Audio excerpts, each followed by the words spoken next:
Good evening बेटा। एक बार आप देख लो, आप क्या मेरी आवाज सुन पा रहे हो? ऑडियो वीडियो क्लियर है तो एक बार स्टार्ट करते हैं फटाफट से। थोड़ा सा लिंक में कुछ प्रॉब्लम हुई थी, ठीक है। क्लास स्टार्ट हो गई है और हम लोग अब डिस्कशन स्टार्ट करने वाले हैं।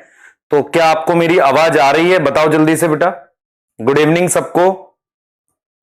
हाँ, क्लास स्टार्ट हो गई है बेटा, ठीक है। क्या आप सुन पा रहे हैं मुझे? ठीक है, गुड इवनिंग बेटा। एक बार आप देख लो, आप क्या मेरी आवाज सुन पा रहे हो? ऑडियो वीडियो क्लियर है? हाँ,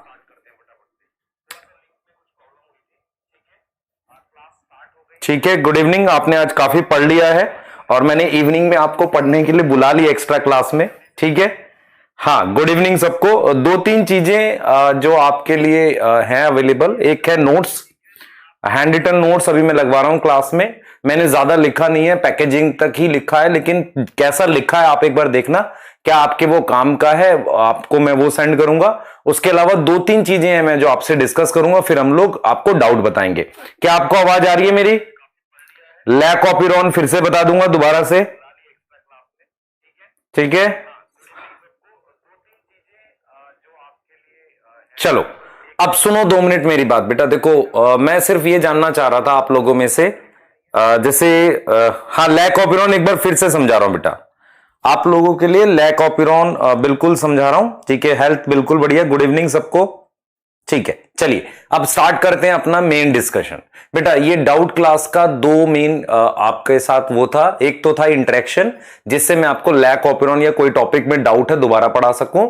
दूसरा पर्पस ये था कि मैंने आपको सोचा था कि कुछ होमवर्क वगैरह है, क्योंकि मेरी लास्ट क्लास लाइव नहीं हुई थी। आपको कुछ होमवर्क देना है और आपको कुछ टारगेट्स देने हैं जो मुझे असाइन करने थे। दूसरा, मैं आपके लिए कुछ स्पेशल स्टार्ट करने वाला था, वो मैं उसकी प्लानिंग भी कर रहा था, वो हो गया है और आपको आज से वो मिलना स्टार्ट हो जाएगा, ठीक है। क्लियर? हाँ, सही है। तो हम डीएनए फिंगरप्रिंटिंग बेटा भी पढ़ाएंगे। एक सेकंड दो बस।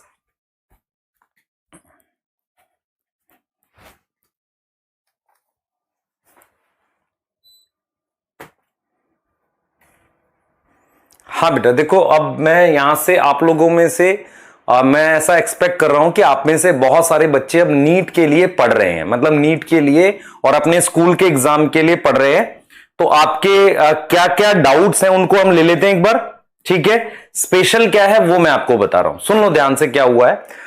रिसेंट टाइम में मैंने ये फील किया कि अब आपको हम लोग नीट के लिए और गाइड कर सकते हैं। आपने काफी कुछ सिलेबस कंप्लीट किया है, मेनली आपने molecular basis of inheritance complete किया है।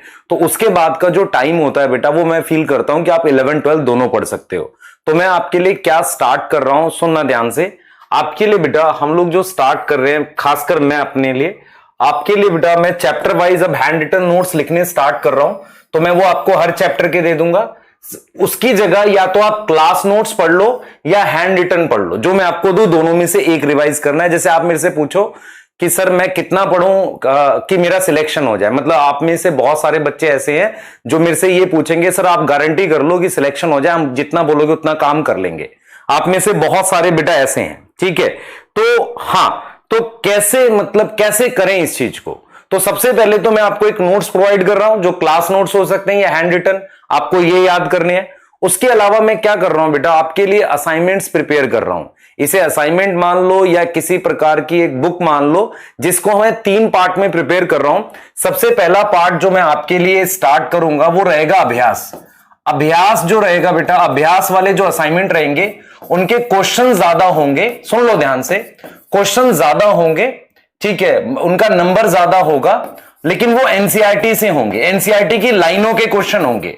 तो जो बच्चा ये अभ्यास वाला कर लेगा अच्छे से, उसको बेटा सिलेक्शन के लिए 330 नंबर के आसपास की चीज हो जाएगी। तो अभ्यास वाला जो मैं आपको असाइनमेंट चैप्टर वाइज देना स्टार्ट करूंगा वो आपको जरूर करना है, ठीक है। तो जैसे आज मैंने क्या किया, एक असाइनमेंट अपलोड किया अभ्यास नाम से, उसमें 55 क्वेश्चन है मॉलिक्यूलर बेसिस के, वो एनसीईआरटी के आसपास के ही क्वेश्चन है। आप उसको पूरा एक क्या करो, मतलब कमांड करो। मैं आपको क्या करूंगा बेटा, हर एक चैप्टर का ये असाइनमेंट जरूर दूंगा, ठीक है। वो 11th का भी होगा और 12th का भी होगा। क्लियर है?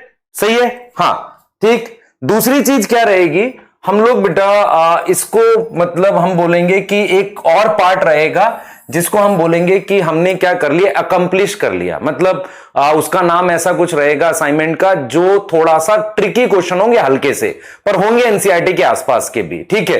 तो मैं ये बोलूंगा कि जिससे प्रिपरेशन कंप्लीट हो गई, अकॉम्प्लिश नाम से असाइनमेंट होगा, या हम कहेंगे कि आपकी प्रिपरेशन कंप्लीट करेगा, पार्ट सेकंड होगा। और तीसरा एक ट्रिकी क्वेश्चन होंगे, जो 40-50 क्वेश्चन होंगे चैप्टर के। ये वाले जो क्वेश्चन रखेंगे, सेकंड से जो थर्ड वाले रखेंगे हम लोग, ठीक है, वो वाले कौन से रहेंगे, मंथन टाइप के क्वेश्चन रहेंगे। वो आपके मर्जी है, बनाओ नहीं बनाओ। आपको मेनली क्या करने हैं, अभ्यास वाले पार्ट के सारे क्वेश्चन बना लेने हैं, और मैं वो हर चैप्टर का आपको दूंगा। मेरा अपना टारगेट ये रहेगा कि हर चैप्टर को आपको हैंड रिटन नोट्स और अभ्यास करा दूं, ताकि आपका वो चैप्टर नीट में बिल्कुल पक्का हो जाए। क्लियर है? यहां तक समझ में आ रही है? ठीक है। जैसे इसको हम लोग लिखेंगे कि हाँ, ये सेकंड वाला पार्ट में 100 क्वेश्चन के आसपास रहेंगे, ठीक है। क्लियर? सही है। हाँ, मल्टीपल मंथन वाले बेटा क्वेश्चन 30, 40, 50 रहेंगे, पर वो बहुत कॉम्प्लिकेटेड से रहेंगे, उसमें दिमाग लगाना, उसको डिस्कस जरूर कर दूंगा मैं आपके साथ। अभ्यास वाले का मैं डाउट ले लिया करूंगा आपको कि जो आपसे नहीं बने, ठीक है। क्लियर? यहां तक समझ में आ रही है बेटा? ठीक है। हाँ, मतलब आपको सॉल्यूशन वगैरह मैं दे दिया करूंगा इसका। तो मैं क्या करूंगा, आपको ये वाला, इसके क्वेश्चंस और साथ में हैंड रिटन नोट्स, ये दो चीजें देता हुआ चलूंगा। अब सवाल ये उठता है कि 11th कैसे करेंगे। अब आपने मॉलिक्यूलर बेसिस पढ़ लिया है, अब आप 11th के लिए थोड़ा टाइम निकाल सकते हो। तो 11th में मैं अभ्यास का असाइनमेंट किसका बना रहा हूं, बेसिकली प्लांट किंगडम का बना रहा हूं आपके लिए। तो आप प्लांट किंगडम स्टार्ट कर दो, प्लांट किंगडम स्टार्ट कर दो। मैं आपको वीकली टारगेट दे रहा हूं, मैं सेल साइकिल और प्लांट किंगडम का फिनिश कर लूंगा असाइनमेंट नोट्स के साथ इस वीक में, जो कमिंग वीक होगा। तो उसमें आप 11th रिवाइज करेंगे। तो आप ये चीज समझो, आपको मुझे इस वीक में 2 चीजें करके देनी है। आपने पर मंथ में कम से कम बेटा 4 चैप्टर करने हैं। तो अभी जितना टाइम बचा हुआ है आपके पास, उसमें आप 2 चैप्टर मुझे करके दे दो। उसके मैं आपको क्वेश्चन दे दूंगा, एक तो आपको नोट्स दे दूंगा और उसका भी मैं आपको अभ्यास दे दूंगा।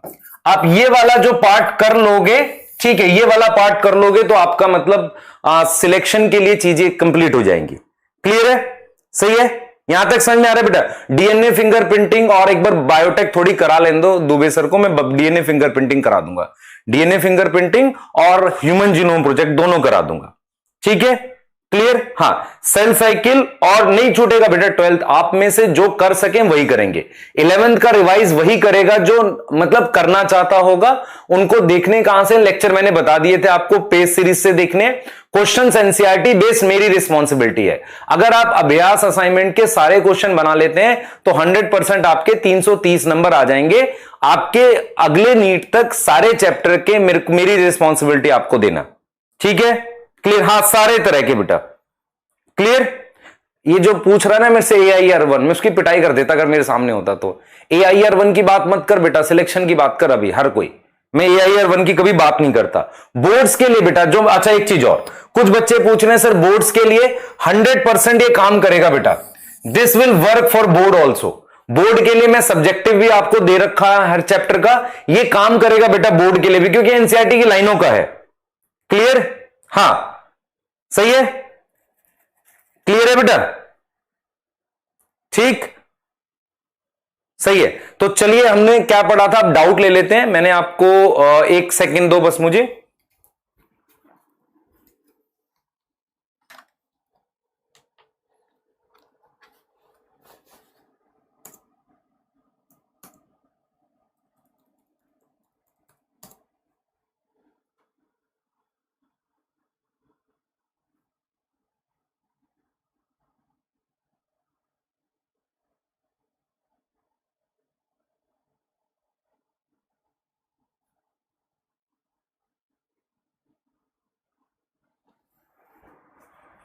ठीक है बेटा, आप पेस वाले में से देख ले, ज्यादा अच्छा रहेगा। उम्मीद या पेस दोनों में से देख सकते हो अपने लेक्चर, ठीक है।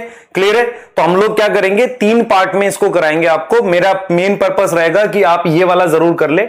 सेकंड पार्ट वाला अकम्प्लिश असाइनमेंट या सक्षम करके हम नाम लिखते हैं उसका, ठीक है, वो ये वाला रहेगा। तो ये भी कर सकते हो आप, है ना, ये वाला भी कर सकते हो और ये रहेगा। तो आपकी मर्जी रहेगी। इसके ज्यादा क्वेश्चन रहेंगे, जैसे 350 क्वेश्चन, 400 क्वेश्चन पर चैप्टर के रहेंगे इसके। इतने क्वेश्चन करने, बिल्कुल आसान क्वेश्चन होंगे जो एनसीईआरटी से आएंगे, जो नीट के पैटर्न के क्वेश्चन होंगे। आपने सिर्फ ये करने, ठीक है बेटा। क्लियर? अच्छा, जो बच्चे मेरे से पूछ रहे हैं सर स्कूल का क्या करें, बेटा स्कूल में क्या तुम्हें ज्योग्राफी पढ़ा रहे हैं, बायो ही तो पढ़ा रहे हैं, एनसीईआरटी पढ़ लो ना, क्या हो गया। एनसीईआरटी बेस्ड क्वेश्चन करा रहा हूं, एनसीईआरटी पढ़ा रहा हूं, एनसीईआरटी बेस्ड नोट्स लिखूंगा, और जो नोट्स मैं आपको दे रहा हूं उसमें एक्स्ट्रा डाटा मैं अलग से लिख रहा हूं कि ये एनसीईआरटी के बाहर का, आपकी मर्जी है, करो, नहीं करना तो नहीं करो। क्लियर? ठीक है, हाँ सही है। आपको सिर्फ क्या ये सब बेटा असर्शन रीजन वगैरह मैं इसमें डाल सकता हूं आपको कुछ क्वेश्चन, पर ऐसा नीड नहीं पड़ेगी आपको असर्शन रीजन की, कुछ इसमें डाल देंगे सक्षम वाले में। हाँ ठीक है। टाइम मैनेजमेंट बेटा मैं सारा दूंगा, टोटल दूंगा पूरा 11 12 टोटल, ठीक है। सेल साइकिल और मैं प्लांट किंगडम कंप्लीट करो। चलो लैक ऑपरेशन स्टार्ट करते हैं बेटा, लैक ऑपरेशन बताना स्टार्ट करते हैं। कुछ कहने स्कूल बंद करवा दो, यार ऐसी बात मत किया करो मेरे से। पीछे मैंने क्या बताया आपको, मैं फिर रिपीट कर रहा हूं, आप में से बहुत सारे बच्चे क्या पढ़ रहे हैं मुझे नहीं पता, कितना पढ़ रहे हैं नहीं पता। आपने अपना टाइम मैनेज करना है, अपने दिन में टाइम निकालना है। मैं आपको हर चैप्टर का जो मैंने पढ़ा दिया और मैं पढ़ाने वाला हूं उन सबके नोट्स और असाइनमेंट प्रॉपर वे में दूंगा। अब आपने वो मेरे साथ करने हैं। मैं 11th के भी सारे चैप्टर के आपको दे दूंगा, और वो कब तक, नीट तक आपको सारा मटेरियल प्रोवाइड करेंगे। आपको बस साथ चलना रहेगा और उसके अलावा कुछ नहीं करना। जो बच्चे कह रहे हैं स्कूल कैसे करेंगे, यार यही आएगा स्कूल में और कुछ नहीं आएगा, ठीक है। क्लियर? हाँ सही है। और थोड़ा सा बेटा, थोड़ा सा अपने आप को वो रखो, मतलब पेशेंस रखो चीजों को करने के लिए, ठीक है। हाँ क्लियर है। टाइम कैसे मैनेज करोगे बेटा, टाइम मैनेज तो आपको करना पड़ेगा, मैं कैसे बताऊं कैसे करोगे। कहीं ना कहीं टाइम निकालो यार, वेस्टेज बंद करो, है ना। चलो देखते हैं बेटा एक बार, ठीक है। अदिति मैं सारा दूंगा बेटा, सारे चैप्टर्स का। अब इसको आप जैसे समझ रहे हो वैसे समझ लो। आ जाओ जरा, देखो अब डाउट लिखना स्टार्ट करता हूं मैं, क्या क्या डाउट है आपके। सबसे पहले बच्चों ने जो बोला है मेरे पास लैक ऑपिरॉन बोला है डाउट में, उसको मैं दोबारा बता रहा हूं। उसके बाद कुछ बच्चों ने एंजाइम एक्टिविटी बोला, मैंने एंजाइम एक्टिविटी आपको पढ़ा दिया था पर जरूरत नहीं थी, तो एज सच ये उतना इंपॉर्टेंट नहीं है, मैं पर बताने की कोशिश करूंगा। और डाउट बोलो जल्दी से अपने। प्रैक्टिकल्स के लिए बेटा देख लो ना कैसे करना है आपको। अब प्रैक्टिकल्स के लिए भी बात करते हो, कैसी बात करते हो, ठीक है। आज जो नोट्स आपको मिलेंगे, आपको मैंने कहां तक लिखा है, पैकेजिंग तक लिखे थे। वो मैं थोड़ा साफ लिखने की कोशिश कर रहा था, मेरी राइटिंग थोड़ी गंदी है, तो पैकेजिंग तक लिखे थे। और थोड़ा सा आप ये देखना कि आप उसको समझ पा रहे हो कि नहीं, है ना, उस तरीके से होगा। क्लियर है, ठीक है। Type of RNA, type of RNA, ये लाइन मैंने नहीं बताई बेटा, ये मैं बता देता हूं। रेमिनिसेंट ऑफ एंटीक्विटी, ये मैं बता देता हूं। और बोलो जल्दी जल्दी से, मैं बताना स्टार्ट कर रहा हूं बेटा। कैपिंग स्प्लाइसिंग, ओरी बेटा ओरिजिन का नाम होता है। ओरी जो होता है ओरिजिन का नाम होता है प्रोकैरियोट्स में, उसको ओरी बोलते हैं, ठीक है। डीएनए रेप्लिकेशन कैसे, सारी टॉपिक लिख दोगे तुम, क्या कर रहे हो। हेलिक्स का मतलब क्या होता है, स्प्लाइसिंग बता सकते हैं, स्प्लाइसिंग। ट्रांसलेशन भी तुम्हें नहीं आया, अच्छा बेटा। जेनेटिक कोड में क्या प्रॉब्लम हुई, चलो देखते हैं फटाफट से। देखो भाई एक मिनट रुको, डीएनए फिंगरप्रिंटिंग और human genome project Manish Dubey sir थोड़ा सा आगे करा लेंगे, तो फिर हम आगे करा पाएंगे, क्योंकि वो बायोटेक से रिलेटेड है। तो मैं आपको उसमें रिस्ट्रिक्शन एंजाइम सर पढ़ा लेंगे, तब मैं पढ़ाऊंगा उसको, ठीक है। क्लियर, आ जाओ चलो जरा देखें एक बार। यूटीआर ब्रिज क्या क्या लिखे जा रहे हो, सारा लिख दो तुम लोग। अच्छा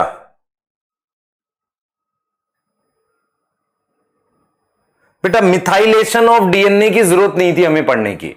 डीएनए की मिथाइलेशन की एज सच नीड नहीं है, पर आपने कहां पढ़ना है, बायोटेक में। मैं बता देता हूं बायोटेक में क्या होता है, जो रिस्ट्रिक्शन एंजाइम होते हैं ना हमारे पास, वो इस तरीके से काम करते हैं कि वो या तो मिथाइलेटेड डीएनए को काटते हैं या नहीं काटते हैं। मिथाइलेशन क्या होता है, एक तरीके से हमने एक ग्रुप ऐड कर दिया, उसकी वजह से उसकी जो वो है ना हमारे पास, जिसे हम क्या बोलते हैं, आपको हम ये कह रहे हैं कि मतलब हम ये बोल रहे हैं कि किसी सीक्वेंस पे जो दोनों तरफ से हम क्या रीड करते हैं सेम होता है, तो उसमें मिथाइलेशन की होती है हमने, ठीक है। क्लियर, हाँ। मिथाइलेशन का बेटा आपको मुझे पढ़ाने की नीड नहीं थी उस वक्त। चलो देखो पहले कुछ कुछ तो पढ़ो। चलो सबसे पहले लैक ऑपिरॉन सुनो, चैट रोक के। लैक ऑपिरॉन क्या होता है पहले समझो ध्यान से। सबसे पहले मैंने क्या बताया था, ओपिरोन क्या होता है, सुन लो ध्यान से बेटा। ओपिरोन क्या होता है हमारे पास, ओपिरोन होता है, ध्यान से सुनो, 2 मिनट सुनो मेरी बात। ओपिरोन क्या होता है, ओपिरोन का मतलब होता है एक ऐसी अरेंजमेंट जहां पर एक रेगुलेटर जीन एक से ज्यादा स्ट्रक्चरल जीन को कंट्रोल करती है।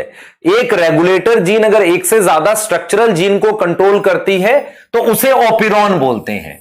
अगर कोई ओपिरोन लैक्टोज को मेटाबोलाइज करता है तो उसे हम क्या बोलते हैं, लैक ओपिरोन बोलते हैं। मैं रिपीट कर रहा हूं, अगर एक रेगुलेटर जीन एक से ज्यादा स्ट्रक्चरल जीन को कंट्रोल करेगी तो उसे हम ओपिरोन बोलते हैं बेटा, उसे हम क्या बोलते हैं, ओपिरोन बोलते हैं। यार रुक जाओ ना, लिखे जा रहे हो सब भी, लिखे जा रहे हो, 2 मिनट रुक जाओ, पहले जितने लिखे हैं उतने तो बता दूं।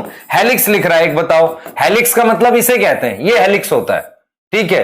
एक लिख रहा है लीडिंग और लैगिंग स्ट्रैंड, पहले पूरा बताने तो दो, थोड़ा बहुत बताने दो, फिर आप उसके बाद पूछो ना। 1-2 डाउट बताने भी नहीं दे रहे, ठीक है, पहले बताने दो, चुपचाप सुनो। पहले लैक ओपिरोन बता रहा हूं, पहले ध्यान से देखो।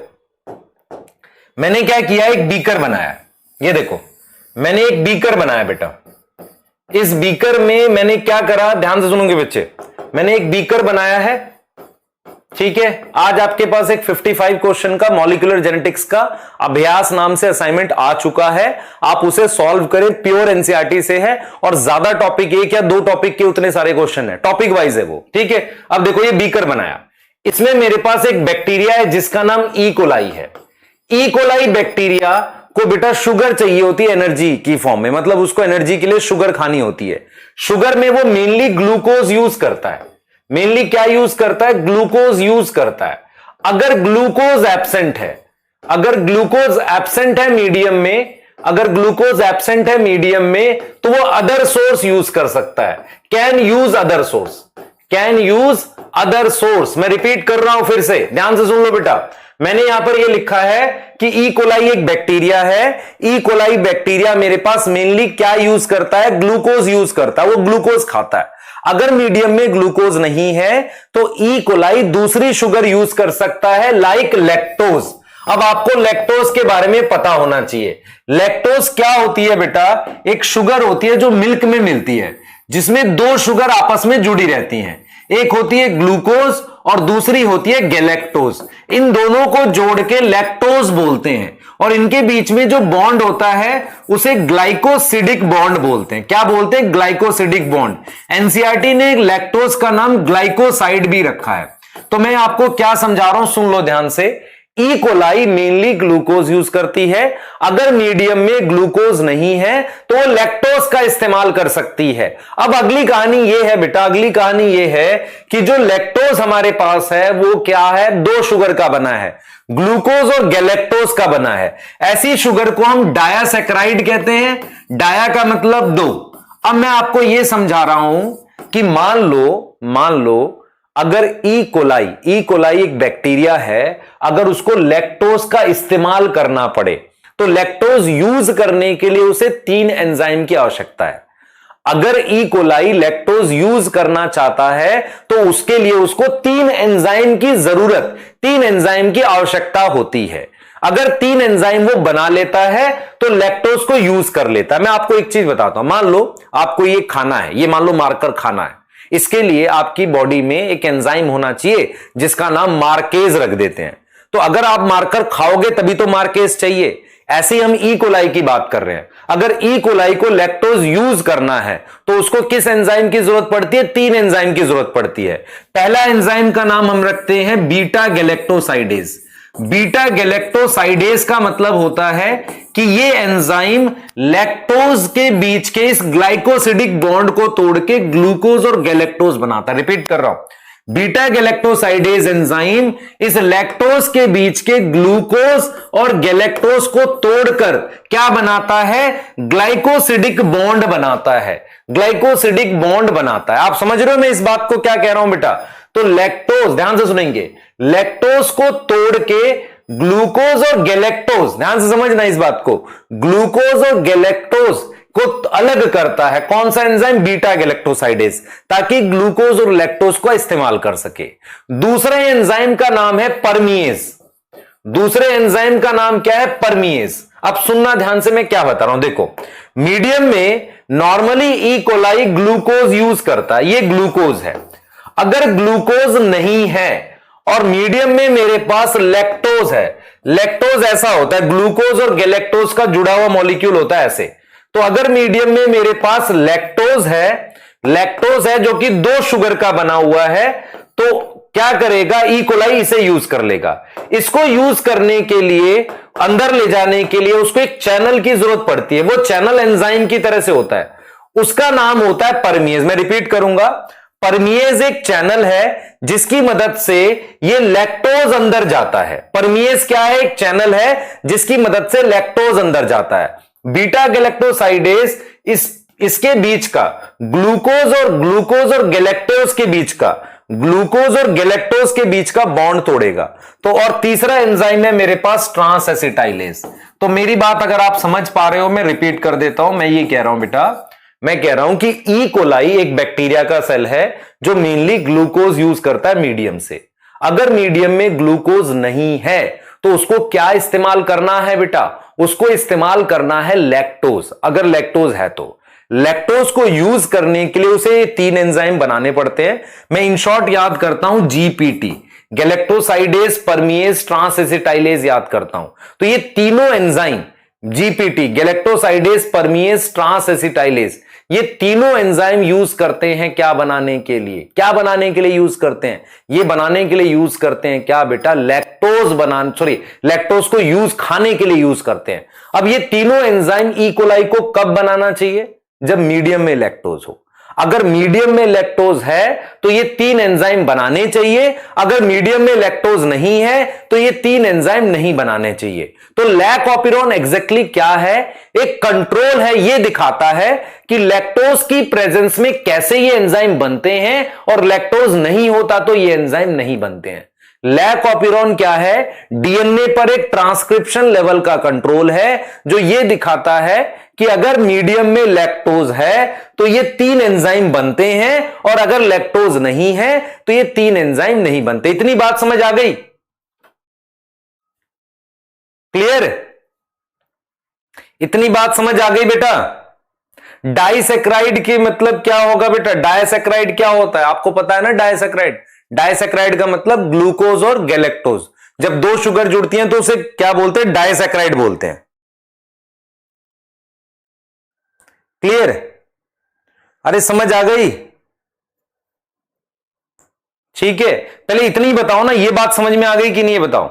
मैंने सिर्फ आपको ये समझाया है अभी कि ई कोलाई का सेल ग्लूकोज यूज करता है। अगर मीडियम में ग्लूकोज नहीं है तो ग्लूकोज, बेटा झगड़ा नहीं, अगर ग्लूकोज नहीं है तो लैक्टोज यूज होगा। लैक्टोज मीडियम में यूज करने के लिए 3 एंजाइम की आवश्यकता है, तीनों एंजाइम आपको बता दिया, ठीक है। क्लियर? सही है, यहां तक समझ में आ रही है, ठीक है, क्लियर? हां ठीक। ट्रांस एसिटाइलेज का कोई फंक्शन नहीं दे रखा एनसीईआरटी ने, और हमें करना भी नहीं है, पर बस इतना याद रखो, जरूरत पड़ेगी, ठीक है।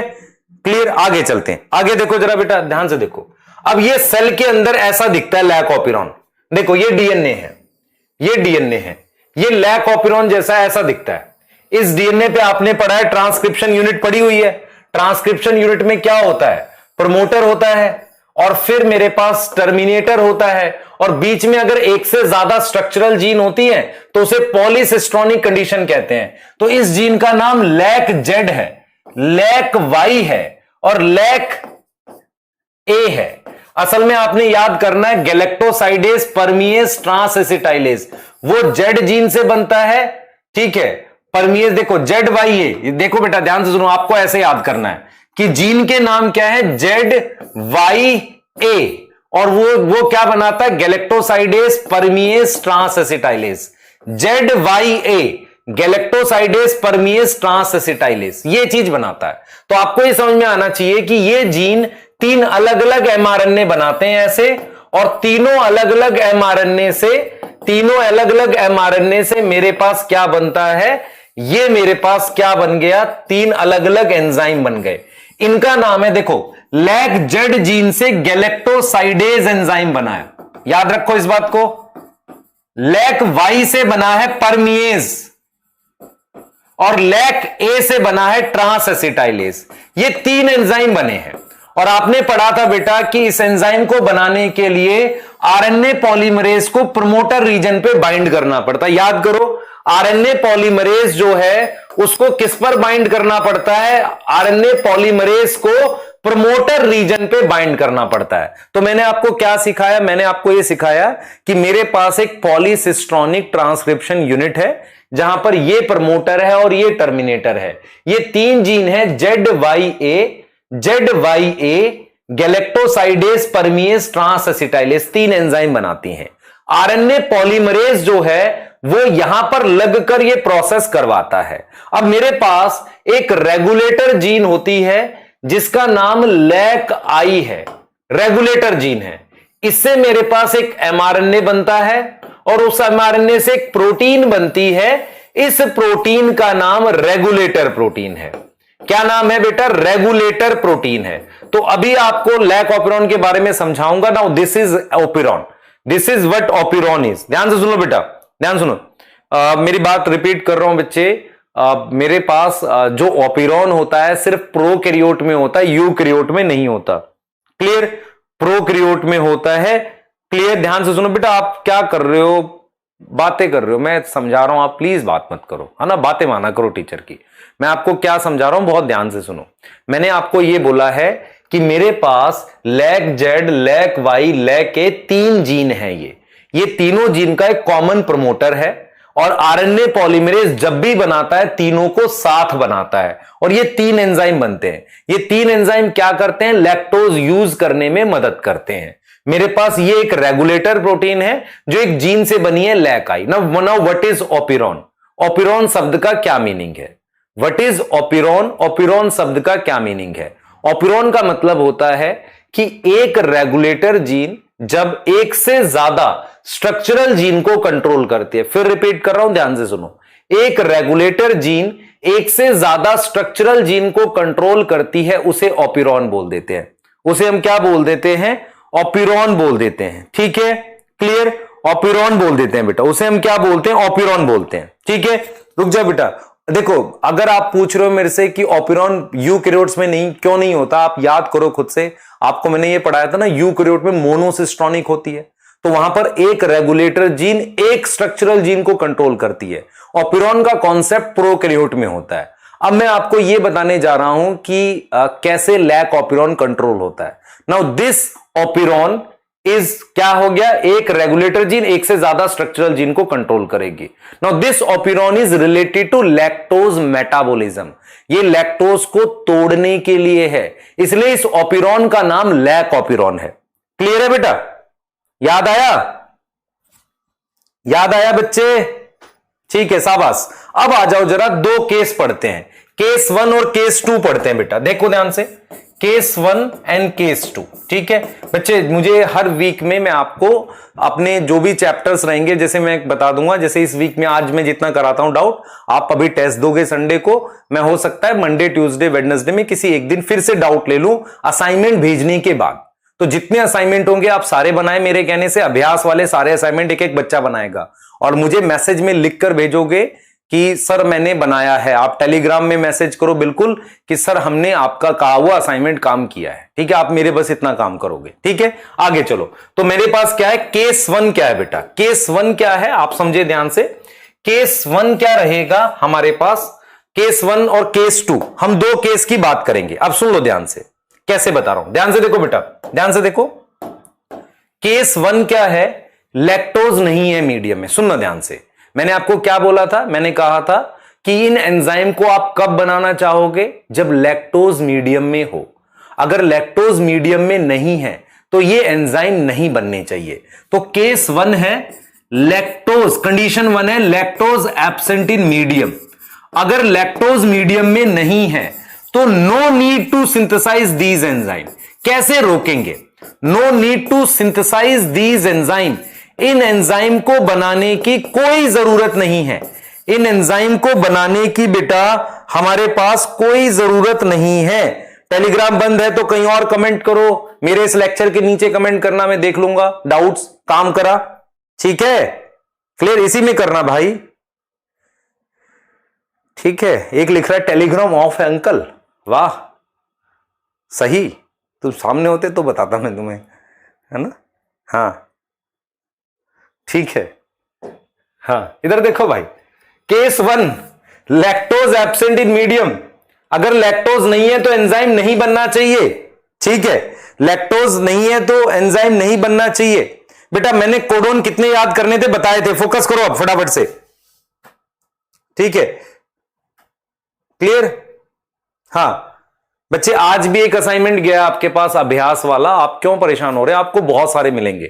आपको बस ये ध्यान रखना है कि जिस चैप्टर का मिलेगा, even sexual reproduction flowering plant का भी मैं भेजने वाला हूं दोबारा से, ठीक है, क्लियर। अब इधर देखो, केस 1 मैंने बोला है, ध्यान से सुनो, फिर से रिपीट करेंगे। This is regulator gene, these are structural gene. Case 1 lactose absent in medium, तो मुझे ये एंजाइम नहीं बनाने चाहिए, तो क्या होगा सुनो ध्यान से। अगर लैक्टोज नहीं है तो ये जो रेगुलेटर प्रोटीन है, ये जो रेगुलेटर प्रोटीन है वो यहां जाके लगती है, एक जगह होती है ऑपरेटर। ऑपरेटर क्या होता है, एक डीएनए का सीक्वेंस होता है प्रमोटर पे, तो प्रमोटर पर एक डीएनए का सीक्वेंस होता है जहां पर जाकर ये लग जाती है और आरएनए पॉलीमरेज को नहीं बनाने देती ये 3 enzyme. Case 1 lactose absent in medium, मुझे ये एंजाइम नहीं चाहिए, तो जो हमारे पास रेगुलेटर प्रोटीन है वो प्रमोटर के अंदर ही एक सीक्वेंस होता है ऑपरेटर, उस पर जाकर लग जाता है, एक डीएनए का सीक्वेंस होता है, छोटा सा सीक्वेंस होता है, उस पर लग जाता है। जब ये वहां जाके लगता है तो आरएनए पॉलीमरेज को प्रमोटर पे लगने नहीं देता। तो जब मैंने ट्रांसक्रिप्शन पढ़ाई थी तो मैंने यही बताया था ना कि आरएनए पॉलीमरेज अगर प्रमोटर पहचानेगा नहीं तो ट्रांसक्रिप्शन स्टार्ट नहीं होगी, तो ट्रांसक्रिप्शन स्टार्ट नहीं होती, ये तीनों एंजाइम नहीं बनते। तो हमने यहां पर यही लिखा, हमने लिखा कि रेगुलेटर प्रोटीन क्या करती है, रेगुलेटर प्रोटीन बेटा क्या करती है, बाइंड करती है किस पर, ऑपरेटर पर, बाइंड ऑन ऑपरेटर। उससे क्या होता है, उससे क्या होगा, ट्रांसक्रिप्शन स्टॉप हो जाएगा। ट्रांसक्रिप्शन क्या हो जाएगा, स्टॉप हो जाएगा बेटा, ट्रांसक्रिप्शन रुक जाएगा। अगर ट्रांसक्रिप्शन रुक गया तो एंजाइम नहीं बनेंगे। क्यों नहीं बनेंगे भाई, क्योंकि आरएनए पॉलीमरेज बना नहीं पा रहा, नो एंजाइम फॉर्म, तो मुझे जरूरत भी नहीं थी क्योंकि लैक्टोज है ही नहीं। अच्छा मेरी बात सुनो ध्यान से, अब सुनना ध्यान से, मेरे पास रेगुलेटर का क्या मतलब होता है, जो कंट्रोल करे।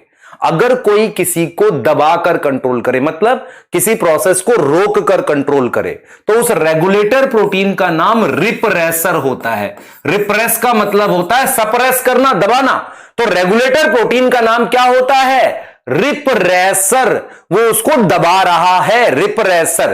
तो रेगुलेटर प्रोटीन का नाम रिप्रेसर है और वो जाकर उसको प्रेस करता है, वो जाकर उसको क्या करता है, प्रेस करता है। आप समझो ध्यान से, तो रेगुलेटर प्रोटीन जो है उसका नाम रिप्रेसर है, जो जाकर ऑपरेटर को प्रेस करेगा, मतलब वहां पे किसी को लगने नहीं देगा।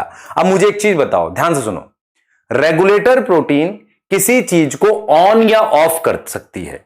इस रेगुलेटर प्रोटीन ने अभी ऑपिरॉन को बंद किया है। इस तरह के कंट्रोल को नेगेटिव कंट्रोल कहते हैं। तो डायरेक्ट नीट में क्वेश्चन आएगा कि लैक ऑपिरॉन का कंट्रोल कौन सा है, आप कहोगे कंट्रोल का मतलब रेगुलेटर प्रोटीन कैसे कंट्रोल करती है, तो रेगुलेटर प्रोटीन ऑपिरॉन को बंद करती है। ऐसे कंट्रोल को क्या बोलते हैं बेटा, नेगेटिव कंट्रोल बोलते हैं। क्या बोलते हैं, नेगेटिव कंट्रोल। समझ आ रही है, बोलो बेटा।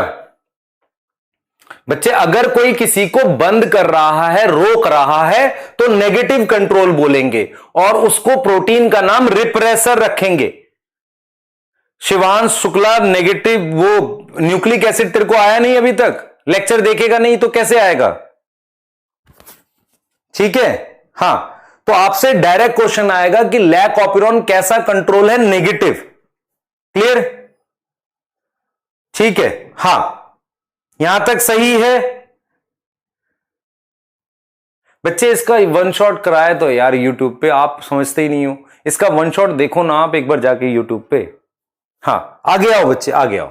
अब देखो मेरी बात सुनो, केस 2 क्या है, केस 2 क्या है, लैक्टोज मीडियम में रख दो, lactose present in medium, lactose medium में है और वो लैक्टोज अंदर आएगा, एंटर करेगा सेल में और जब वो सेल में आएगा तो वो लैक्टोज जाकर यहां जुड़ जाएगा बेटा, इससे जुड़ जाएगा। किससे जुड़ जाएगा? इससे, रिप्रेसर से जुड़ जाएगा और इसको यहां लगने नहीं देगा, इसको वहां लगने नहीं देगा या वहां से हटा देगा। आप समझ रहे हो ध्यान से? अगर लैक्टोज मीडियम में है तो वो सेल के अंदर एंटर करेगा और एंटर करने के बाद क्या करेगा? लैक्टोज बाइंड करेगा रिप्रेसर से। Lactose bind to repressor. अगर लैक्टोज रिप्रेसर से बाइंड किया, उसको नहीं बाइंड करने देगा, not allow it to bind to operator, उसको ऑपरेटर पे नहीं बाइंड करने देगा, उसको ऑपरेटर पे नहीं बाइंड करने देगा। अगर वो ऑपरेटर पे, रुक जा भाई, सारी डिमांड ही करते रहते हो दिन भर। मतलब लैक्टोज मीडियम में था, वो अंदर आकर रिप्रेसर प्रोटीन, इससे जुड़ गया लैक्टोज, ये लैक्टोज है, ये आकर इससे जुड़ गया, इसको नहीं जुड़ने दिया यहां पर, तो यहां पर आरएनए पॉलीमरेज जाकर इस पूरे को बना देगा, तीनों एंजाइम को। ये तीनों एंजाइम लैक्टोज को यूज करेंगे। जब लैक्टोज यूज होगा, आप देखो डायग्राम कैसे बनेगा इसका। अगर लैक्टोज यूज होगा, सुनना ध्यान से, अगर लैक्टोज यूज होगा, देखो मैं बीकर बना देता हूं।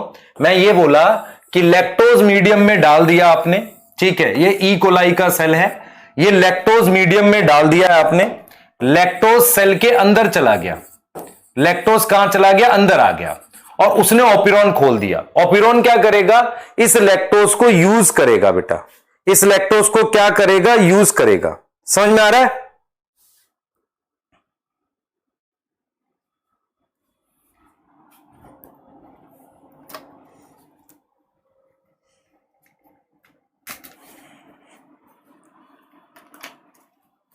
ठीक है बेटा, एक बार रिपीट कर रहा हूं, फिर से सुनो ध्यान से सारे। देखो क्या होगा, मेरे पास क्या होगा बच्चे, ये लैक्टोज अंदर जाएगा, अंदर जाने के बाद किससे जुड़ जाएगा? रेगुलेटर प्रोटीन से, रिप्रेसर से। और क्या नहीं करने देगा? उस रिप्रेसर को बाइंड नहीं करने देगा ऑपरेटर पर। और फिर ये तीनों एंजाइम बनेंगे जो इसी लैक्टोज को यूज करेंगे। मान लो वो सारा लैक्टोज खत्म कर दे, सारा लैक्टोज खत्म कर दे, तो ये फिर खाली हो जाएगा, फिर बंद कर देगा, तो स्विच बन गया एक तरीके से। रिपीट कर रहे हैं, lactose absent in medium, repressor जाकर यहां लग के बंद कर देगा। लैक्टोज प्रेजेंट इन मीडियम, वो जाकर किससे लग जाएगा? रिप्रेसर प्रोटीन से। उसको नहीं लगने देगा किस पर? ऑपरेटर पर। आरएनए पॉलीमरेज एंजाइम बनाएगा। ये तीनों एंजाइम क्या काम करेंगे? क्या काम करेंगे? लैक्टोज को यूज करेंगे। अगर वो लैक्टोज को पूरा यूज कर दें, अगर वो लैक्टोज को पूरा यूज कर दें तो लैक्टोज क्या हो जाएगा बेटा? फाइनली खत्म हो जाएगा। अगर खत्म हो गया तो ये बच गया ना, ये जो रिप्रेसर है, ये जाकर फिर से बंद कर देगा ऑपिरॉन को। इतना समझ आ गया? बताओ जल्दी। क्लियर है? ठीक है बच्चे, सुनो मेरी बात, टाइप ऑफ डीएनए पॉलीमरेज के लिए परेशान मत हो, क्वेश्चन नहीं आएगा नीट में। वो तो मैंने एंजाइम एक्टिविटी एक्स्ट्रा पढ़ा दिया था, नीड नहीं थी उसकी। ठीक है, क्लियर हो गई बात? मेसल्सन स्टाहल पे देखते हैं एक बार। क्लियर बेटा? Polynucleotide chain, chain of nucleotide. अच्छा एनसीआर, अच्छा if lactose and glucose both are present, चलो इसको डिस्कस करते हैं। देखो अगर ग्लूकोज भी प्रेजेंट है और लैक्टोज भी है, दोनों प्रेजेंट है, तो ऑपिरॉन बंद रहेगा बेटा, ऑपिरॉन क्लोज रहता है, क्योंकि ग्लूकोज प्रीफर सोर्स है, प्रीफर्ड सोर्स है। प्रीफर्ड सोर्स मतलब यही यूज होता है। और अगर ग्लूकोज एब्सेंट है, ठीक है, और लैक्टोज भी नहीं है, तो ऑपिरॉन बंद रहेगा। लेकिन अगर ग्लूकोज क्या है? एब्सेंट है और लैक्टोज प्रेजेंट है, तब ऑपिरॉन खुलता है। इसका मतलब किसी तरीके से ऑपिरॉन बंद रखते हैं अगर ग्लूकोज होता है तो, चाहे लैक्टोज हो चाहे ना हो। क्लियर है बेटा? ठीक, हां क्लियर, सही है, यहां तक आ गया समझ? बता दिया ना बेटा आपको, बता दिया। दिस इज नॉट मैन्युपुलेशन, सही है। चलो मेसल्सन स्टाल पे बाहर से चेज, मेसल्सन स्टाल क्या हो गया तुम्हें? आ जाओ इधर, देखो भाई हम और क्या डिस्कस कर रहे थे बच्चे टाइप ऑफ आरएनए, आप क्यों परेशान हो रहे इतना ज्यादा? टाइप ऑफ आरएनए में क्या क्या पढ़ाया था, मैं एक बार वर्बली रिवाइज करूं क्या? टाइप ऑफ आरएनए आपके 5 तरह के पढ़ाए थे। सबसे पहले पढ़ाया था आरआरएनए। आरआरएनए किसका पार्ट होता है? राइबोसोम का। राइबोसोम के अंदर जो आरएनए होता है उसे आरआरएनए कहते हैं बेटा। ठीक है, क्लियर? सही है, क्लियर? हाँ। ट्रांसलेशन क्यों नहीं समझ आया बेटा तेरे को? ट्रांसलेशन तो कुछ था ही नहीं। चल मैं बताता हूं, रेमनिसेंट ऑफ एंटिक्विटी बता देता हूं। पहले एक वर्ड बेटा, 1 मिनट रुको। एक बच्चा, ये मैंने उस वक्त छोड़ा भी था आपके लिए।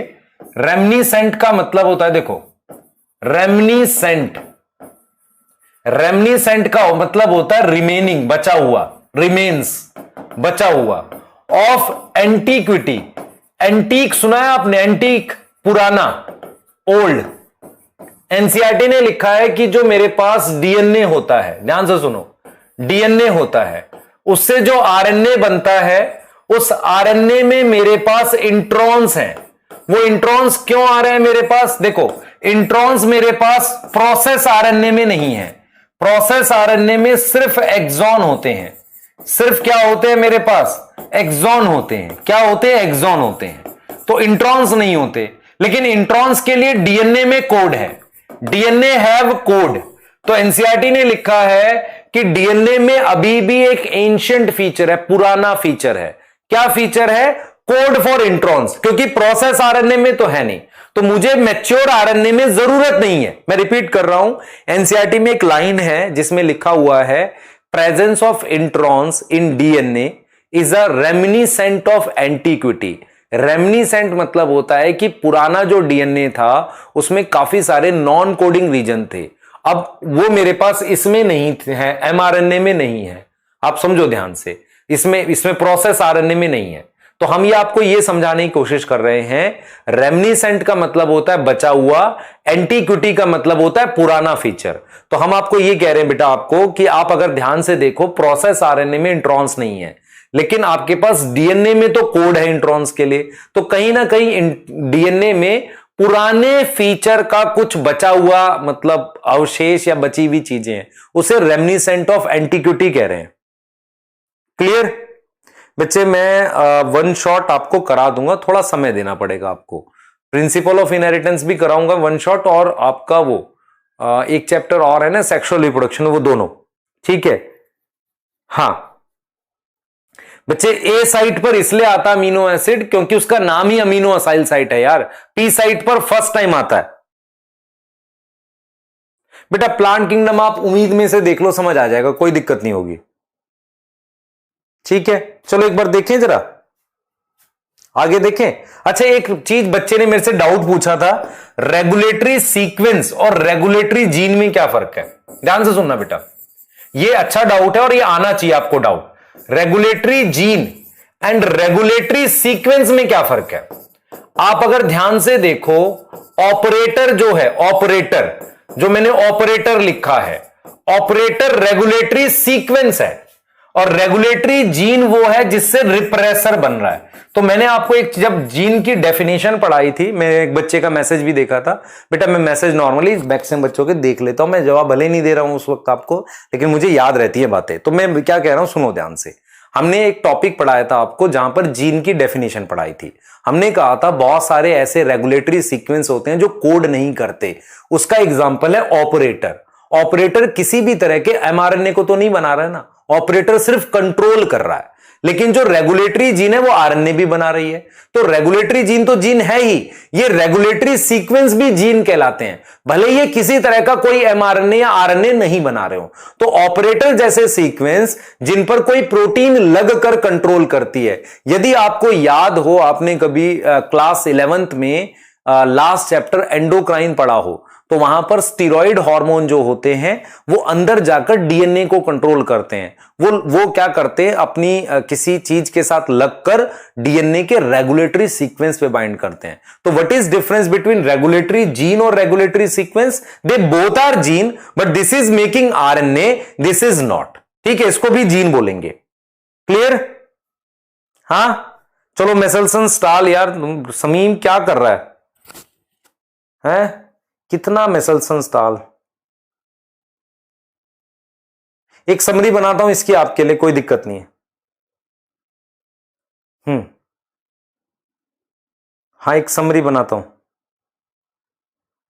ये आ गया समझ बेटा? स्प्लाइसिंग बताते हैं पहले, चलो स्प्लाइसिंग बताते हैं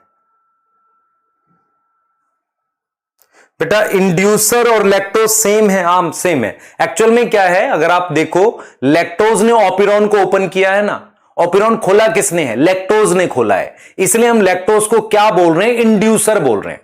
जिसने ऑपिरॉन खोला है उसको इंड्यूसर बोल रहे हैं। ठीक है, आ जाओ जल्दी से बेटा।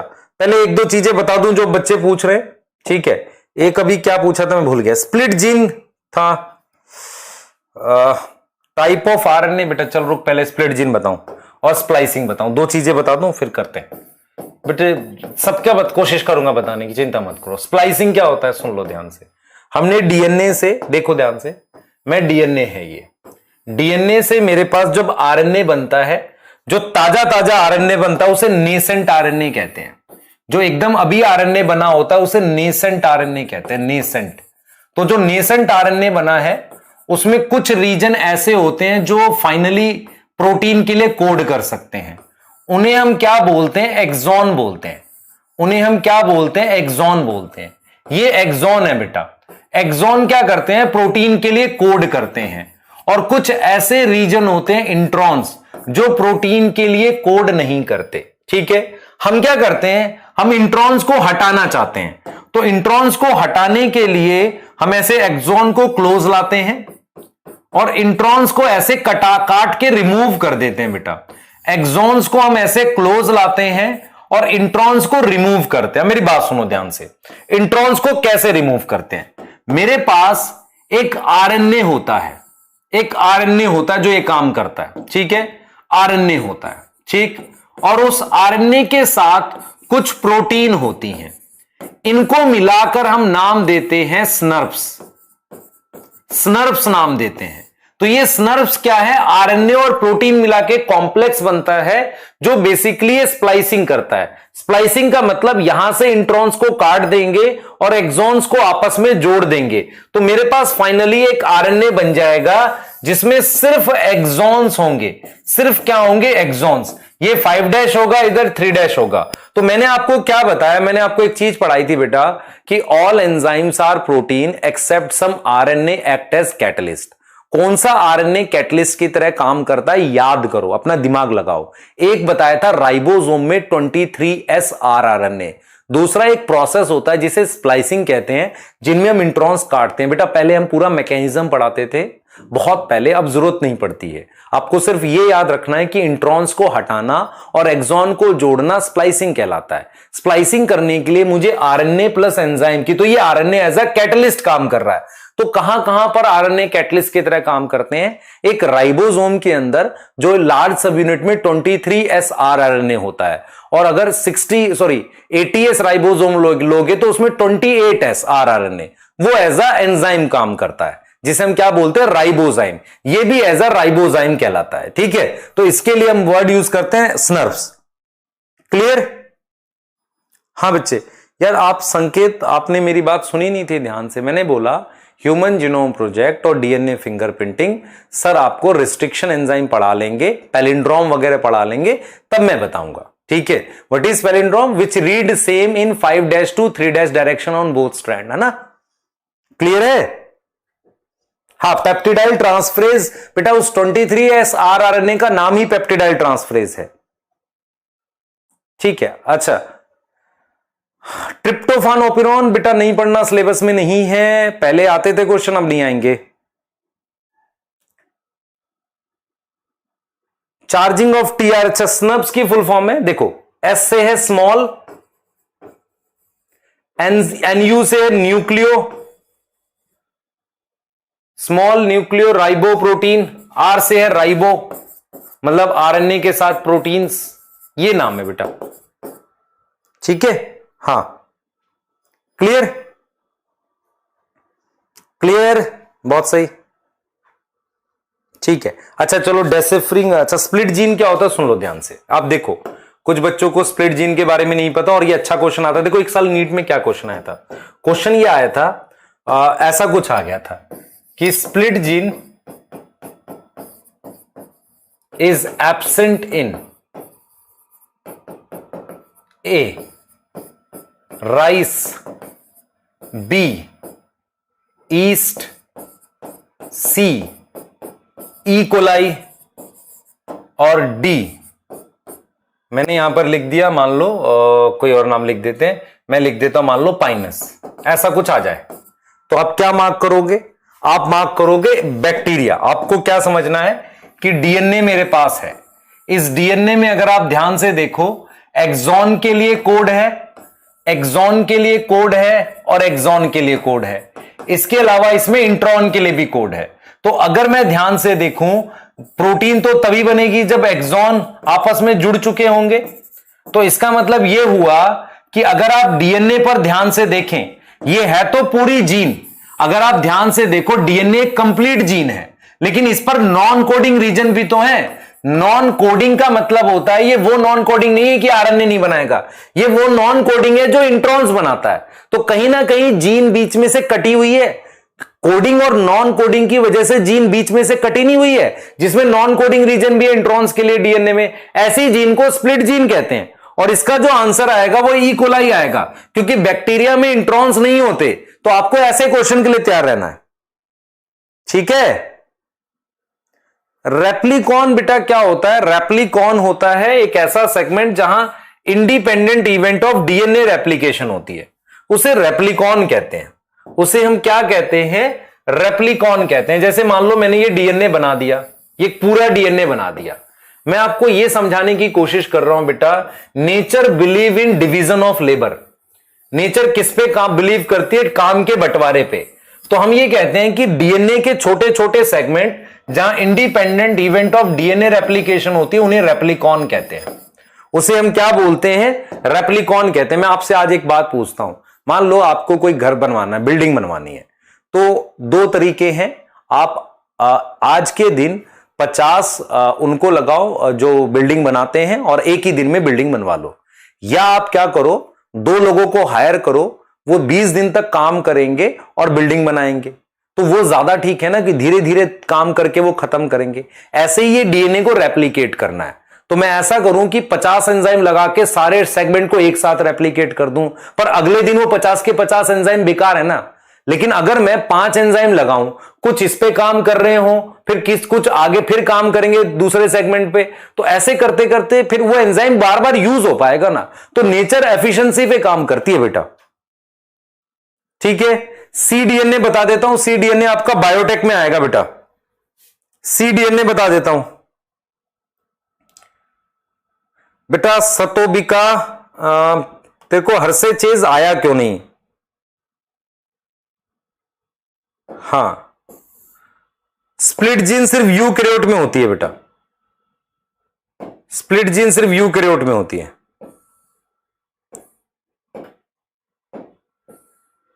बच्चे इस मंथ में आपको 2 चैप्टर खत्म करके देने हैं मुझे, प्लांट किंगडम, और इसके साथ आप कर सकते हो सेल साइकिल, या अगर आप चाहो तो प्लांट किंगडम। देखो आपको कौन से 2 करके देने हैं, एक करके देना है आपको प्लांट किंगडम, एक सेल साइकिल 11th का, ठीक है। उसके अलावा आपको सेक्सुअल रिप्रोडक्शन फ्लावरिंग प्लांट फिर से रिवाइज करना है, उसका मैं आपको अभ्यास वाला असाइनमेंट दे दूंगा। मतलब आपके पास कमिंग वीक में, अब तो आप राखी है कल परसों, उसके बाद मैं आपको अभ्यास के 2 चैप्टर के असाइनमेंट 12th के, मॉलिक्यूलर बेसिस ऑफ इनहेरिटेंस और किसके, आपके सेक्सुअल रिप्रोडक्शन फ्लावरिंग प्लांट का, उसका दे दूंगा। थोड़ा टाइम लगता है बेटा बनाने में, आपके लिए बना दूंगा, ठीक है। चार्जिंग बता रहा हूं, आ जाओ भाई। बच्चे बार बॉडी पढ़ने नहीं है, पढ़ लो, देखो क्या होता है। बार बॉडी और चार्जिंग बता रहा हूं पहले। देखो चार्जिंग का क्या मतलब होता है, ध्यान से सुनो। What is charging?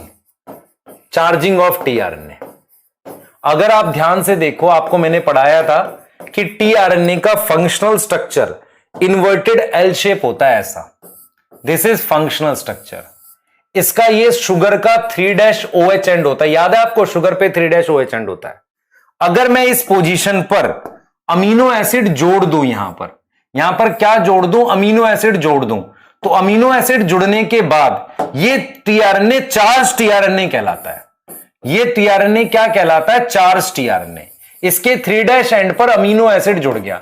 मैं आपसे अगर पूछूं तो मुझे बता सकते हो कि ये मान लो मेरे पास NH2 ग्रुप है, ये मेरे पास COH ग्रुप है, ये मेरे पास H है और ये R है। अगर मैं COH ग्रुप को यहां जोड़ता हूं इस OH से, इस OH से COH ग्रुप को जोड़ा अगर मैंने, कौन सा बॉन्ड बनाऊंगा? ईस्टर बनाऊंगा। तो ईस्टर बॉन्ड बनता है अमीनो एसिड और इसके बीच में, tRNA के बीच में। तो जब आप अमीनो एसिड को यहां जोड़ देते हो तो इसे चार्जिंग ऑफ tRNA कहते हैं। और जब अमीनो एसिड जुड़ जाता है, देखो मेरी बात समझो ध्यान से, अगर मैं इस COH को इस OH के साथ रिएक्ट करा रहा हूं तो ईस्टर बॉन्ड बन रहा है, तो अमीनो एसिड का नाम बदल के अमीनो असाइल हो जाता है। ईस्टर बॉन्ड की वजह से अमीनो असाइल हो जाता है, तो ये tRNA हो गया। आता है एंजाइम का नाम आता है जो ये काम करता है, amino acyl tRNA, amino acyl tRNA synthase या सिंथेटेज। आ रही है बात समझ? तो आपको समझ आना चाहिए बेटा कि 3' एंड पर अगर अमीनो एसिड जुड़ता है तो उसे चार्ज tRNA कहते हैं। अब चार्जिंग एक एंडोथर्मिक प्रोसेस है, एटीपी खर्च करते हैं। तो चार्जिंग हम किस प्रकार से करते हैं उसके लिए मेरी बात सुनेंगे ध्यान से, ठीक है? उसके लिए हम मेरी बात बहुत ध्यान से सुनेंगे, ठीक है? ध्यान से देखो बेटा, ध्यान सुनो। ई कोलाई में स्प्लिट जीन नहीं होती, फालतू बात कर रहे हो मेरे से। इधर देखो भाई, ये देखो, मान लो ये तुम्हारे पास क्या है, this is ATP, this is ATP and this is tRNA। तो हमने क्या किया, एटीपी में से 2 फॉस्फेट हटा दिए, मान लो 2 फॉस्फेट ऐसे हटा दिए, और उस एटीपी से 2 फॉस्फेट हटाने के बाद AMP बन गया, उसको tRNA से जोड़ दिया। तो सबसे पहला स्टेप मैंने क्या किया है, सबसे पहले स्टेप में मैंने एटीपी लिया और उसको रिएक्ट कराया है tRNA से, ठीक है? किससे रिएक्ट कराया है? सॉरी, अमीनो एसिड से रिएक्ट कराया। किससे रिएक्ट कराया? अमीनो एसिड से। मतलब मैंने क्या किया है, ध्यान से सुनना बेटा, मैंने क्या किया है, मान लो आपके पास ये एटीपी है, this is ATP and this is amino acid. मैंने यहां से इसके 2 फॉस्फेट हटाए और अमीनो एसिड को एटीपी से जोड़ दिया, तो उसका नाम मैंने क्या रखा, अमीनो असाइल, क्योंकि COH ग्रुप से जुड़ा होगा, अमीनो असाइल AMP रख दिया। और मैंने कहा कि 2 फॉस्फेट अलग हो गए, 2 फॉस्फेट, 1 और 2 फॉस्फेट अलग हो गए। अगले स्टेप में मैंने क्या किया है, ध्यान से सुनो बेटा, अगले स्टेप में मैंने क्या किया, ये AMP हटा दिया और अमीनो एसिड पर चार्ज tRNA जोड़ दिया। तो अगले स्टेप में मैंने क्या किया है, जो अमीनो असाइल AMP है, अमीनो असाइल AMP, इसको रिएक्ट कराया है tRNA से। तो ये पूरा ग्रुप इसके साथ आ जाएगा, आप समझ रहे हो? क्लियर? तो इसके साथ आ जाएगा, तो मेरे पास क्या आ जाएगा, amino acyl tRNA, amino acyl tRNA, और फिर AMP अलग हो जाएगा, और AMP दोबारा जाएगा, फॉस्फेट जोड़ेगा बाद में अपना एटीपी खर्च करके। तो आपको यह समझ में आना चाहिए कि चार्जिंग ऑफ tRNA एक ऐसा स्टेप है, ठीक है? ऐसा स्टेप है बेटा, ध्यान से सुनेंगे, चार्जिंग ऑफ tRNA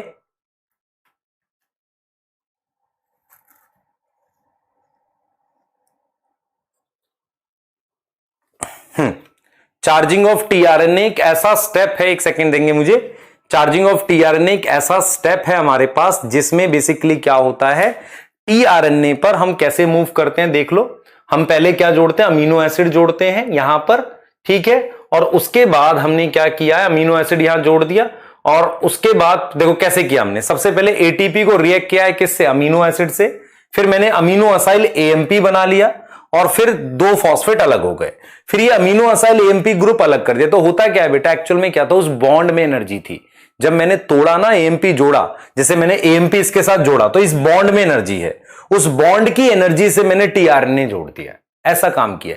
और चार्जिंग की क्यों जरूरत होती है, याद करो, अगर मैं चार्जिंग नहीं करूंगा तो चार्ज tRNA जाकर राइबोसोम पर अमीनो एसिड देकर आता है ना। और आपसे अगर कोई पूछे कि चार्ज tRNA हर बार कहां आता है, तो आप कहोगे कि सर चार्ज tRNA आता है हमेशा A साइट पर, सिर्फ पहला चार्ज tRNA T साइट पर आता है, मतलब P पर आता है, बाकी के सभी मेरे पास किस पे आते हैं, A साइट पर आते हैं। बाकी के सभी किस पे आते हैं, A साइट पर आते हैं। इतनी बात आपको आ जानी चाहिए, ठीक है? क्लियर है? अब मैं 1-2 टॉपिक और बता रहा हूं आपको, फटाफट से देख लो, फिर से डाउट ले रहा हूं आपके, ठीक है? क्लियर है? जैसे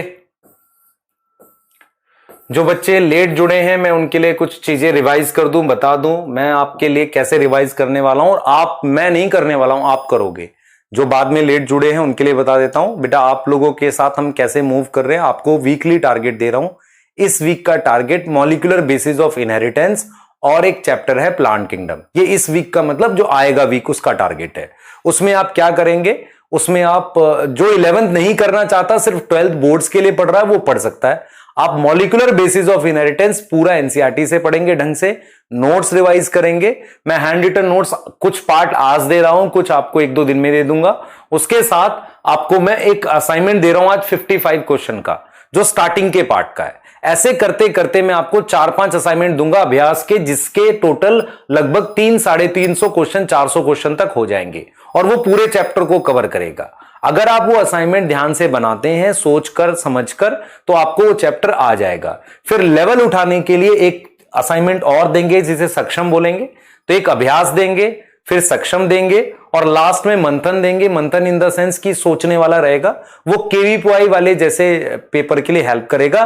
मंथन का कोई भी क्वेश्चन नीट में नहीं आएगा, मुश्किल क्वेश्चन देंगे। सक्षम के कुछ क्वेश्चन आ सकते हैं और मेनली अभ्यास में से ज्यादा पेपर आएगा। आप मैं ये भी बोल सकता हूं कि हो सकता है नीट का क्वेश्चन 100% इसी में से आ जाए। तो आपको उतने क्वेश्चन मेरे कहने से सॉल्व करने हैं। ये हर एक बच्चा करेगा, चाहे वो बोर्ड के लिए पढ़ रहा हो, क्योंकि बोर्ड के लिए भी एनसीईआरटी की क्लियरिटी होनी जरूरी है। चाहे आप किसी भी स्टेट बोर्ड के हो, चाहे आप स्कूल के एग्जाम के लिए पढ़ रहे हो, चाहे आप किसके लिए पढ़ रहे हैं बेटा, अपने मतलब नीट के लिए पढ़ रहे हैं, आप ये वाला असाइनमेंट जरूर करेंगे और मुझे इन्फॉर्म करेंगे कि सर हमने किया है। ठीक है, ये आपके लिए है। और मैं 11th में क्या करा रहा हूंगा अगले वीक में, प्लांट किंगडम। मैं इन दोनों के डाउट जरूर ले लूंगा आपसे। ठीक है, और प्लांट किंगडम आप करोगे कैसे, नोट्स रिवाइज करोगे। ठीक है, नोट्स आप मेरे से ले लेंगे, मैं आपको डाल दूंगा ग्रुप में। नोट्स के साथ आप क्या रिवाइज करोगे बेटा, नोट्स के साथ आप करोगे कोई भी एक लेक्चर देख लोगे, पेज सीरीज का या उम्मीद का, और उसके साथ आप असाइनमेंट करोगे अभ्यास वाला प्लांट किंगडम का। तो जो अगला वीक है 29 अगस्त तक का काम है ये आपके पास। और भी सब्जेक्ट पढ़ते हो इसलिए काम थोड़ा थोड़ा करके देंगे। ठीक है, हर वीक में आपको होमवर्क दिया जाएगा।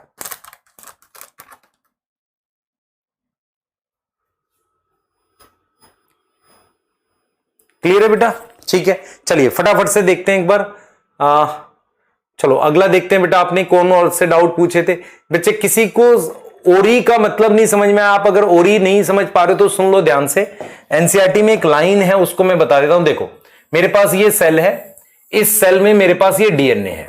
मान लो ये बैक्टीरिया का डीएनए है, तो बैक्टीरिया के डीएनए की कॉपी तभी बन सकती है जब उसमें ओरिजिन हो। उसमें क्या हो? ओरिजिन हो। ऐसे ही ओरिजिन मेरे पास किस में होता है? प्लाज्मिड में। किस में होता है? प्लाज्मिड में भी मेरे पास ओरिजिन होता है बेटा। प्रोकैरियोटिक में ओरिजिन को ओराई कहते हैं, ओराई। तो अगर ओरिजिन होता है तो ये अपनी कॉपी बना सकता है। ओरिजिन का क्या मतलब होता है? वहां से डीएनए खुल सकता है। ओरिजिन की वजह से DNA extra chromosomal self replicating हो जाता है। तो अगर आप भूल गए हैं तो मैं रिपीट कर देता हूं, किसी भी डीएनए को कॉपी बनाने के लिए उसमें ओरिजिन होना चाहिए। क्या होना चाहिए? ओरिजिन। प्लाज्मिड कॉपी क्यों बना सकता है? क्योंकि उसमें ओरिजिन होता है। ऐसे न्यूक्लियोइड कॉपी बना सकता है, ओरिजिन होता है। हमारे ह्यूमन के हर एक मतलब जो हमारा ह्यूमन का सेल है उसके हर एक सेल के डीएनए में ओरिजिन होता ही है, इसलिए वो कॉपी बना सकता है। क्लियर हो गई बात बेटा? ठीक है, क्लियर है? एक सेकंड दो बस मुझे।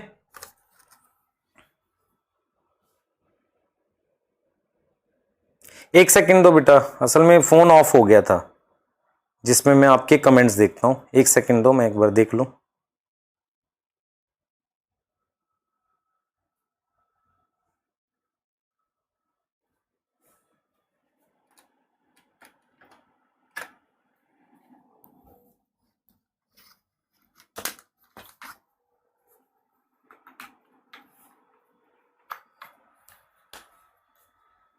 एक सेकंड देना बेटा बस, क्योंकि मुझे पता ही नहीं चल रहा है। अब पूछो, और कुछ है? जल्दी से पूछ लो। हाँ बेटा, हाँ ठीक है बच्चे, डाउट मैं ले लूंगा, चिंता मत करो।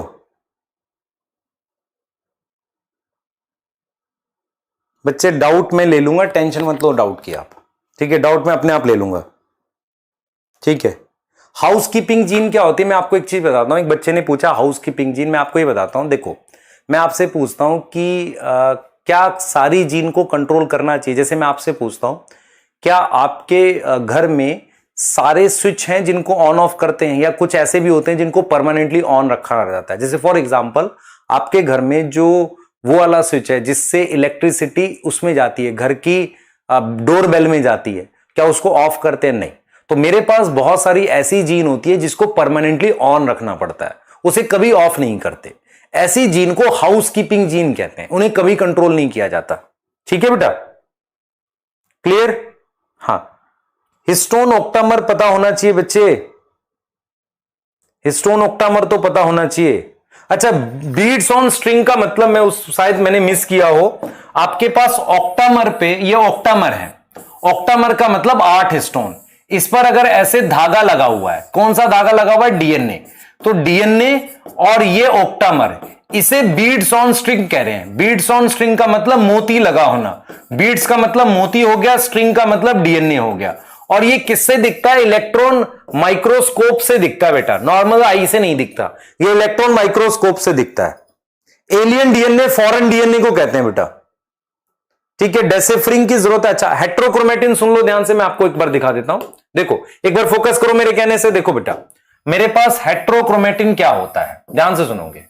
हेट्रोक्रोमेटिन वो होता है जो ट्रांसक्रिप्शनली इनएक्टिव होता है, जो ट्रांसक्रिप्शनली क्या होता है? इनएक्टिव होता है। ठीक है, ट्रांसक्रिप्शनली इनएक्टिव होता है। ये दो तरीके का होता है बेटा, एक होता है कॉन्स्टिट्यूटिव। कॉन्स्टिट्यूटिव का मतलब होता है जो कभी नहीं खुलता, जिसकी कभी ट्रांसक्रिप्शन नहीं होती। जैसे मान लो मैं क्रोमोसोम बनाता हूं, क्रोमोसोम में कुछ रीजन ऐसे होते हैं जो परमानेंटली हेट्रोक्रोमेटिन होते हैं, जैसे कि सेंट्रोमियर, सेंट्रोमियर और टीलोमियर। कॉन्स्टिट्यूटिव वाला होता है जो बेसिकली नेवर शो ट्रांसक्रिप्शन, कभी भी ट्रांसक्रिप्शन नहीं शो करता, उसे कॉन्स्टिट्यूटिव कहते हैं, कभी ट्रांसक्रिप्शन नहीं शो करता। एक होता है फैकल्टेटिव। फैकल्टेटिव का मतलब यह होता है कि जो कभी शो कर सकता है, कभी नहीं शो कर सकता। फॉर एग्जाम्पल आप देखें ध्यान से, मेरे पास मान लो ये फीमेल का सेल है, कोई फीमेल का सेल है, फीमेल में 2 एक्स क्रोमोसोम होते हैं बेटा। ये 2 एक्स क्रोमोसोम में से एक एक्स क्रोमोसोम हेट्रोक्रोमेटिन होता है। हेट्रोक्रोमेटिन का मतलब होता है वो ओपन ही नहीं होता, उसके बहुत सारे रीजन होते हैं जो खुलते नहीं है। इस एक एक्स क्रोमोसोम को बार बॉडी कहते हैं। क्लियर? लेकिन अगर आप ध्यान से देखो, मेल के अंदर एक ही एक्स क्रोमोसोम होता है तो उसको फंक्शनल होना पड़ता है। वो क्या होता है? यू क्रोमेटिन होता है। एक एक्स होता है, यू क्रोमेटिन होता है। वो रिपीट कर रहा हूं बेटा, मैं एक बार रिपीट कर रहा हूं, नहीं समझ आया तो रिपीट करूंगा मैं। ध्यान से सुनो, ये किसके अंदर है? मेल के अंदर। अब मैं जो बातें बोली है मैं आपको बता रहा हूं, ध्यान से सुनना मैं क्या कह रहा हूं। मैं आपको ये कह रहा हूं, हेट्रोक्रोमेटिन का मतलब होता है वो डीएनए जो कभी ओपन नहीं होता। वो डीएनए, एक मिनट रुक जा भाई,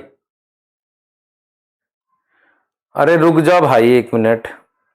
वो डीएनए जो कभी ओपन नहीं होता, जो डीएनए कभी ओपन नहीं होता, उसे हम क्या बोलते हैं? हेट्रोक्रोमेटिन बोलते हैं। ठीक है, हेट्रोक्रोमेटिन बोलते हैं।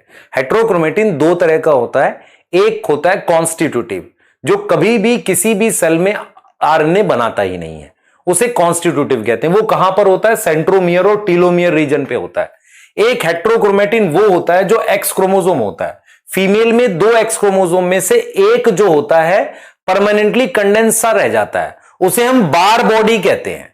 ठीक है, वो फैकल्टेटिव है। फैकल्टेटिव का मतलब कभी खुल सकता है, कभी नहीं खुल सकता।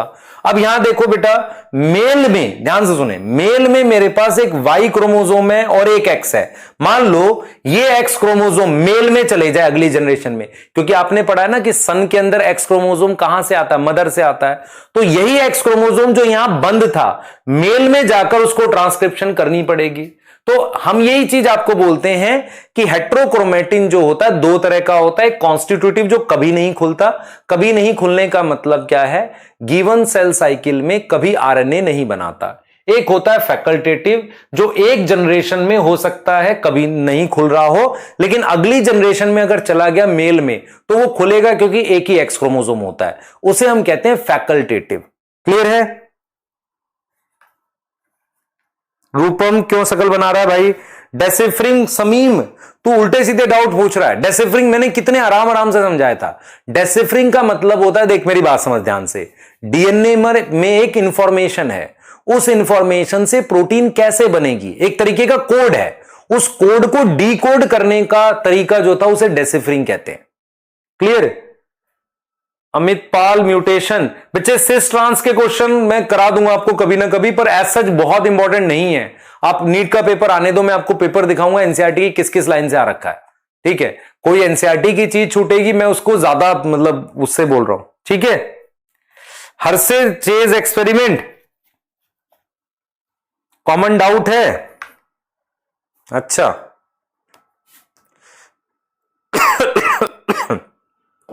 सुन लो भाई सुन लो ध्यान से। हर्षे चेज एक्सपेरिमेंट क्या है, मेरी बात सुनो।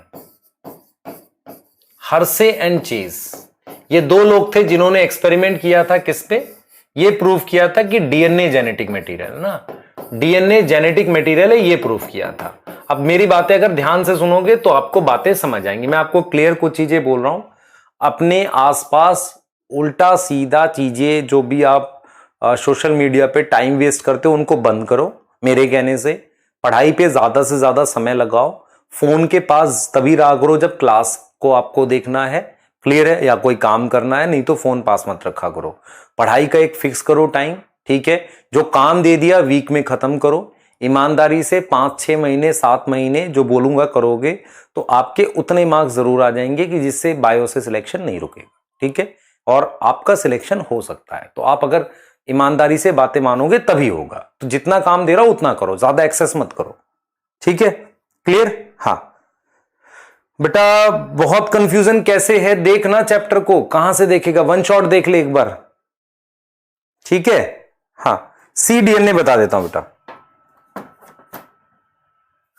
सी डीएनए बता देता हूं, ध्यान से सुनो। हर्षे और चेज एक्सपेरिमेंट में क्या था, डीएनए जेनेटिक मटेरियल प्रूव किया था। हर्षे चेज को एक साइकिल पता थी वायरस की जिसे हम लाइटिक साइकिल कहते हैं। लाइटिक साइकिल क्या होता है बेटा वायरस में, देखो ध्यान से। मेरे पास लाइटिक साइकिल का मतलब होता है कि ये मेरे पास बैक्टीरिया है, बैक्टीरिया पे वायरस ऐसे अटैच होता है, ठीक है। वायरस का जेनेटिक मटेरियल अंदर चला जाता है और वो बैक्टीरिया के जेनेटिक मटेरियल को तोड़ देता है। मैं रिपीट कर रहा हूं, हर्षे और चेज को लाइटिक साइकिल पता थी। लाइटिक साइकिल क्या है कि वायरस जब अटैच होता है ई कोलाई पर, तो ई कोलाई के अंदर उसका जेनेटिक मटेरियल चला जाता है जो बैक्टीरिया के जेनेटिक मटेरियल को तोड़ देता है और अपने जेनेटिक मटेरियल की कॉपी बनाता है। उसके साथ वो कवर भी बनाता है जिसमें वायरस को पैक करना है, और ये कॉपी बना ली जेनेटिक मटेरियल की। फिर वायरस को पैक करके सेल को तोड़ के बाहर निकल जाते हैं। अब हमें यह समझ में आना चाहिए कि मुझे यह पता है कि इस वायरस में दो चीजें हैं बेटा। वायरस में मेरे पास वायरस में मेरे पास न्यूक्लिक डीएनए है और प्रोटीन है, ये दो चीजें हैं। और आपको पता है कि प्रोटीन में सल्फर होता है, सल्फर डीएनए में नहीं होता, और डीएनए में फास्फोरस होता है। तो मैं ये चेक करना चाह रहा हूं कि जो जेनेटिक मटेरियल अंदर गया वो डीएनए था कि प्रोटीन था। तो मैंने क्या किया, ऐसा वायरस लाया जिसमें रेडियो एक्टिव प्रोटीन हो। रेडियो एक्टिव प्रोटीन का क्या मतलब होता है, देखो मैं आपसे ये कहता हूं कि मान लो मैं आपको खाने के लिए रोटी दे रहा हूं जिसमें मेरे पास कार्बन रेडियो एक्टिव है, तो आपकी बॉडी के अंदर रेडियो एक्टिविटी आ जाएगी। ऐसे ही मैंने क्या किया, वायरस को ऐसे सोर्स पर खिलाया जहां पे रेडियो एक्टिव सल्फर था, तो वायरस की प्रोटीन रेडियो एक्टिव हो गई। फिर मैंने वायरस को ऐसे सोर्स पे खिलाया जहां पर रेडियो एक्टिव फास्फोरस था, तो वायरस का डीएनए रेडियो एक्टिव हो गया। तो मैंने दो अलग अलग तरह के वायरस बना लिए, एक में रेडियो एक्टिव डीएनए था और एक में रेडियो एक्टिव प्रोटीन थी। मुझे यह नहीं पता कि वो कवर डीएनए का बना हुआ है कि कवर प्रोटीन का बना हुआ है। तो जब मैंने एक्सपेरिमेंट किया तो मुझे यह पता चला कि जो चीज अंदर गई उससे रेडियो एक्टिव फास्फोरस वाली मतलब एक्टिविटी आ रही थी, तो रेडियो एक्टिव फास्फोरस मिल रहा था। तो वो किस में मिल रहा था, डीएनए में। तो हमने 3 स्टेप किए थे, पहला इन्फेक्शन, दूसरा हमने क्या किया था बेटा याद करो, पहला इन्फेक्शन, दूसरा हमने क्या किया था याद करो, पहला इन्फेक्शन था, दूसरा था ब्लेंडिंग। तो मैंने आपको यही सिखाया था कि मेरे पास मैं 2 तरह के वायरस लाऊंगा, एक वायरस वो लाऊंगा जिसमें प्रोटीन रेडियो एक्टिव होगी, सल्फर 35 होगा, ठीक है, और मेरे पास मैं एक और वायरस लाऊंगा जिसमें फास्फोरस रेडियो एक्टिव होगा। अगर आप ये करोगे तो P32 ये, तो इसमें प्रोटीन रेडियो एक्टिव है और इसमें क्या है, डीएनए रेडियो एक्टिव है। इस दो तरह के वायरस से 3 स्टेप कराए, इन्फेक्शन, ब्लेंडिंग और क्या कराया बेटा, इन्फेक्शन कराया, ब्लेंडिंग कराया और सेंट्रीफ्यूगेशन कराया। अब फिर ध्यान से बाकी के स्टेप सुनो, मैंने जो पढ़ाया था तो आपको समझ आ जाएगा। बस आपने अपने दिमाग में ये रखना है कि हर्षे चेज ने लाइटिक साइकिल पढ़ी हुई थी, उनको यह पता था कि जेनेटिक मटेरियल एंटर करता है, उनको यह नहीं पता था कि जेनेटिक मटेरियल डीएनए है। तो जब उन्होंने पूरा एक्सपेरिमेंट किया तो इससे यह पता चला कि जेनेटिक मटेरियल डीएनए होता है। ध्यान रखना इसे, ठीक है बेटा, क्लियर है?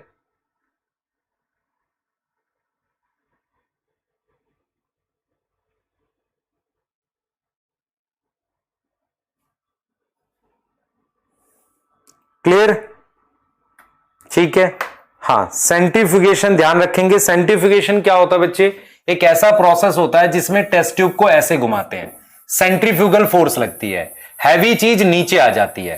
तो हैवी में मेरे पास क्या आ जाता है, ई कोलाई आएगा, ई कोलाई नीचे आ जाएगा और उसके साथ जेनेटिक मटेरियल भी नीचे आ जाएगा, ठीक है। और वो इस चीज को पैलेट कहते हैं, क्लियर, पैलेट, ठीक है। अब क्या रह गया तुम्हारे पास,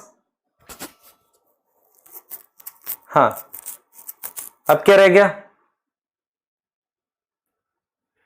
मैन्युपुलेशन का मतलब होता है बेटा, अगर आपसे कोई पूछता है कि डीएनए और आरएनए को मैन्युपुलेट करना, मैन्युपुलेट का मतलब होगा जैसे ये डीएनए है, मान लो हम लोग बायोटेक में डेफिनेशन पढ़ते ही है ना, मान लो मेरे पास ये ए है, ए की जगह आपने क्या करो, यहां पर डीएनए का एक दूसरा पीस जोड़ दो, यहां पे आपने क्या किया, डीएनए का दूसरा पीस जोड़ दिया। तो डीएनए का अगर आपने अलग पीस जोड़ दिया यहां पर इतने दूर पे, तो आपने डीएनए को मैन्युपुलेट कर दिया। तो एक तरीके से alter chemistry of DNA RNA, alter का मतलब होता है डीएनए आरएनए का सीक्वेंस चेंज करना। अगर किसी डीएनए आरएनए का आप सीक्वेंस चेंज करोगे तो प्रोटीन भी बदल जाएगी, तो हेंस फिनोटाइप चेंज हो जाएगा। ये डेफिनेशन है ना बायोटेक में, हम क्या करते हैं, 2 स्टेप करते हैं ना, alter chemistry of DNA RNA, उससे क्या होता है, मेरे पास सीक्वेंस चेंज हो जाता है, ठीक है। हाँ, सीडीएनए बता देते हैं बेटा, सीडीएनए, ठीक है, बता रहा हूं बेटा, बता रहा हूं, तुम लोग परेशान मत, तो बता दूंगा मैं, सीडीएनए बता रहा हूं। सीड पहले रिवर्स ट्रांसक्रिप्शन बता देता हूं क्योंकि आपको बायोटेक में काम लगेगा, है ना। हाँ बेटा, मनीष दुबे सर बहुत अच्छा बायोटेक पढ़ाते हैं, मैंने देखा है, और वो बहुत अच्छा पढ़ाते हैं, तो ध्यान से पढ़ा करो, ठीक है।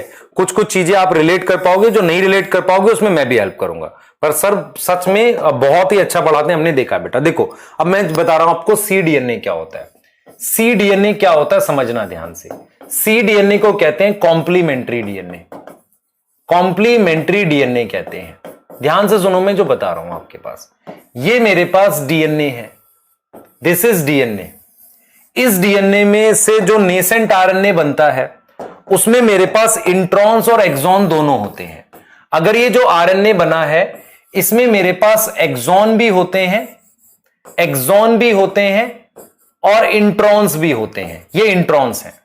अगर मैं इंट्रॉन्स हटा दूं तो मेरे पास जो आरएनए आ जाएगा उसे एमआरएनए कहते हैं। सिर्फ एक्सॉन जोड़ दूं तो मेरे पास जो आरएनए आएगा उसे एमआरएनए कहते हैं, दिस इज एमआरएनए, ठीक है, एमआरएनए है।